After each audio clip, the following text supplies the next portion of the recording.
I'm just going to talk about RTS जो मैं अभी कल देकर आई हूँ। एंड ओवरऑल बताऊँ तो एग्ज़ाम टफ़ था और मेरा स्कोर कुछ 300 के नीचे ही रहेगा, मे बी ऊपर भी हो सकता है, मतलब 300 के पास रहेगा। And definitely I feel bad for this, क्योंकि मैंने एग्ज़ाम के लिए प्रिपरेशन तो अच्छे से की थी, लेकिन अगर मैं फिज़िक्स के तुम्हें क्वेश्चन दिखाऊंगी ना तो कॉन्सेप्ट को मिक्स कर और जी मेंस की PYQ तक थे। नीट 2025 जैसा मुझे फील आ रहा था एग्ज़ाम को देते हुए, और मैं एग्ज़ाम सेंटर पर बैठी हुई हूँ एग्ज़ाम करने की जहाँ पे आई वॉज थिंकिंग कि will I get selected in NEET 2026। मतलब सोच सकते हो कि उस टाइम पे क्या नेगेटिविटी रही होगी मेरी माइंड की कि मैं एग्ज़ाम करने की जहाँ पे सोच रही हूँ कि विल आई गेट सिलेक्टेड। और फिर मतलब जब मैंने कुछ लोगों से बाहर आके बात की, एक दो लड़कियों से कि एग्ज़ाम कैसा गया, देन दे वर लाइक कि मैंने तो फिज़िक्स के 10 क्वेश्चन ही सॉल्व किए हैं, 11 क्वेश्चन ही सॉल्व किए हैं। तो मुझे थोड़ा सा अच्छा लगा, मतलब जैसे सर ओमार छीनते हैं ना ऐसे, तो दिखता है कि मतलब ऐसे दिख जाता है। तो दिख रहा था कि जो फिज़िक्स का क्वेश्चन है ना वो मोस्टली लोगों का खाली ही था, मतलब बहुत कम क्वेश्चन थे जो वो कर रहे थे। और मुझे फिज़िक्स करने के लिए ना 7 मिनट लगी थी, मतलब 35 मिनट ही मुझे मिली थी फिज़िक्स का पोर्शन करने के लिए। और 30 के बाद जो PYQs है ना वो सारे अनटच्ड रहे मेरे, मैं वहाँ तक पहुँच ही नहीं पाई, उससे पहले टाइम ओवर हो गया और मुझे अपना एग्ज़ाम देना पड़ा, मतलब ओमार देना पड़ा। बायोलॉजी वॉज लेंथी बट मैं उसके 29 क्वेश्चन मैंने अटैम्प्ट किए, जो कि उतना अच्छा तो नहीं है, बट सच में यार मतलब एक से एक लाइन ढूंढ ढूंढ के NCERT में से क्वेश्चंस बनाए थे बायोलॉजी में। और एक क्वेश्चन तो मैं आपको ऐसा भी दिखाऊंगी ना जिसको देखकर आप खुद ही शौक हो जाओगे कि ऐसे भी क्वेश्चंस बन सकते हैं। मे भी आपने भी उससे पहले ऐसे क्वेश्चंस ना कभी सोचे हो ना कभी किया हो। एक क्वेश्चन था जिसमें हमें खुद से इमेजिन करना था और खुद से ही उस क्वेश्चन को फिर सॉल्व करना था इमेजिन करके, इसमें डायग्राम भी हो गया था। वो सेम लाइक फिज़िक्स ना, कभी कभी किसी क्वेश्चंस में फिज़िक्स में डायग्राम नहीं दिया होता, खुद से बनाना होता है, ऐसा ही इस बायोलॉजी में करना होता है। वो क्वेश्चन है 119, ये वाला क्वेश्चन जो 119 वाला है। 119 वाला जो क्वेश्चन है ना, identify the incorrect statement regarding floral formula and floral diagram. इसमें डायग्राम लिखा हुआ है लेकिन इसमें डायग्राम नहीं दिया। इसका मतलब हमें खुद से इमेजिन करके डायग्राम को सोचना था और फिर हमको इसको क्वेश्चंस को करना था।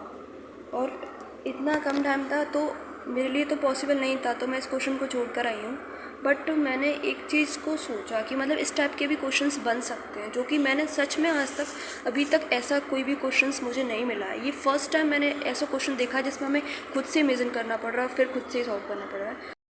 फिज़िक्स के बारे में बताऊँ ना तो फिज़िक्स का जिस तरह का पेपर बनाया था ना, देखो पहले सिलेबस देख लो, ये सारा सिलेबस था, उसमें से हमारा भी इसमें फ़िज़िक्स में रोटेशनल हो चुका है, लेकिन अभी बैच में ग्रेविटेशन अभी स्टार्ट भी नहीं हुआ है। इवन आज मंडे आज तक नहीं हुआ है, और उसकी वजह से मैंने 1 शॉट लिया था, लेकिन मैं मतलब ऐसे उतना अच्छे से क्वेश्चन प्रैक्टिस नहीं कर पाई थी। तो इसमें जितने भी टिक लगे हैं वो सारे क्वेश्चंस मैंने सॉल्व किए हैं। और अगर मैं फ़िज़िक्स के डिफ़िकल्टी लेवल की बात करूँ तो सीरियसली डिफ़िकल्ट था यार। मतलब इसमें तुम खुद देखना क्वेश्चंस है ना, ये क्वेश्चंस इसमें जी मेंस के लेवल तक के दिए हुए हैं, हमें बैच में कराए जाते हैं नो डाउट, लेकिन इसमें बहुत सोचना पड़ रहा था, इसकी टाइम ही नहीं बचा था। 35 मिनट बची थी, उसमें अभी मैं ये सोच रही थी कि जो 1 लाइन क्वेश्चंस हैं, 1 लाइन क्वेश्चंस तो दिखने में ही नहीं मिल रहे थे, लेकिन फिर भी मतलब जो क्वेश्चंस इजी लगे मुझे, मैंने उनको ढूंढा और करती गई मैं।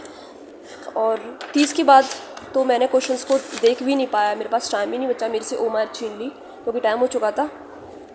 और अगर मैं केमिस्ट्री की बात करूँ तो केमिस्ट्री यार बहुत ईजी था, बहुत ही ज़्यादा। सारे क्वेश्चंस किए मैंने ऑलमोस्ट, कुछ छोड़ दिए क्योंकि मेरा थोड़ा सा बैकलॉग था, तो मैं नहीं चाहती थी कि मेरी नेगेटिव मार्किंग हो बिना बात की। वैसे ही मेरा स्कोर बहुत कम बन रहा है इस टेस्ट में, तो इसलिए मैंने कुछ क्वेश्चंस को छोड़ दिया, वरना मेरा केमिस्ट्री तो बहुत अच्छा गया। और जूलॉजी की बात करूँ तो जूलॉजी भी टफ़ तो नहीं था, मतलब NCERT की लाइन डायरेक्ट दी गई थी जूलॉजी में।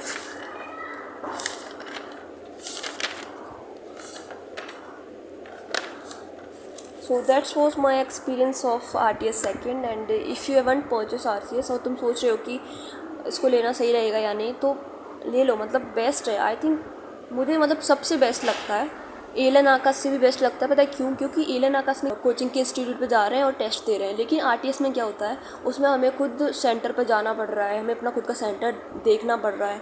तो एक दो से तीन टेस्ट तो अपने आरटीएस के पक्का कर लो, जिससे तुम्हें एक्सपीरियंस हो जाए। वरना क्या होता है ना कि हमें एग्ज़ाम आ रहा होता है लेकिन हम घबरा कर अपना एग्ज़ाम नहीं कर पाते हैं, जो मेरे साथ नीट 2025 में हुआ था। एंड आई डोंट वांट कि ये चीज़ मेरे साथ रिपीटेड हो, इसलिए मैंने आरटीएस को फिर से परचेस करने का जो सोचा था।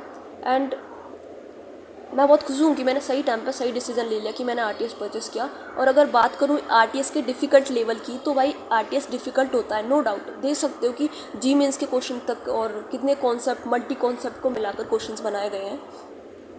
लेकिन एक चीज़ मैंने नोटिस की, जो मतलब ये जो क्वेश्चंस थे ना फिजिक्स में, ये कहीं ना कहीं एमआर सर के जो संघर्ष असाइनमेंट है उससे सिमिलर थे, मतलब कॉन्सेप्ट थोड़ा सा सिमिलर था। अभी मैंने रोटेशनल का, सेंटर ऑफ मास का, वर्क एनर्जी पावर के संघर्ष असाइनमेंट नहीं लगाया, तो मेरे को थोड़े से डिफिकल्ट लगे। लेकिन हाँ, मतलब अब से मैं लगाना स्टार्ट करूँगी, बिकॉज सच में यार संघर्ष असाइनमेंट बहुत ज़्यादा हेल्पफुल। और इस टेस्ट में मेरे 300 स्कोर रहेगा। इस चीज़ से मतलब मुझे बीच सेंटर में, मैं जब एग्ज़ाम दे रही थी तो मैं एग्ज़ाम देने की जगह पर सोच रही थी कि मेरा सिलेक्शन होगा या नहीं होगा। और सोचो मतलब कोई इंसान अपना एग्ज़ाम दे रहा है सेंटर पर, और वो एग्ज़ाम करने की जगह पे ये सोच रहा है कि विल आई गेट सिलेक्टेड और नॉट, सिर्फ एग्ज़ाम को देखकर। तो सोच सकते हो कि उस टाइम पर उसकी मेंटलिटी क्या रही होगी। And yes, I was demotivated because of this and I was feeling too bad, but I'm not giving up. I know that I have potential to do and I will be doing it. बुरा तो लगता है because when you work hard for something and then you didn't get the result that you expected from yourself, then you definitely feel bad, but it's okay. Like I will try and try. अभी बहुत सारे exam आना बाकी हैं, बहुत सारे test देना बाकी है, and I will improve my score RTS में भी और बैच में भी। बाकी मेरा जो 12th का सिलेबस है वो मुझे अपना दिसंबर तक कंप्लीट करना है, तो इसकी भी एक अलग से टेंशन रहती है कि दिसंबर तक सिलेबस कंप्लीट करना है।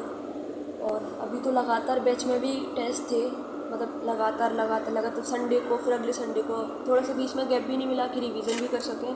ग्रेविटेशन का मैंने सोचा था कि मैं कर लूँगी आरटीएस से पहले, लेकिन मैं नहीं कर पाई क्योंकि टाइम ही नहीं मिल रहा है। I am not wasting my time here and there, but still I am not getting enough time to do my extra syllabus. Like अभी मैंने सोचा था कि मैं 12th का आज एसी चैप्टर ख़त्म कर लूँगी, और ये जो बुक है ना, मैंने सोचा था मैं इसकी PYQs भी लगा लूँगी, बट आज फिर से टाइम नहीं मिला।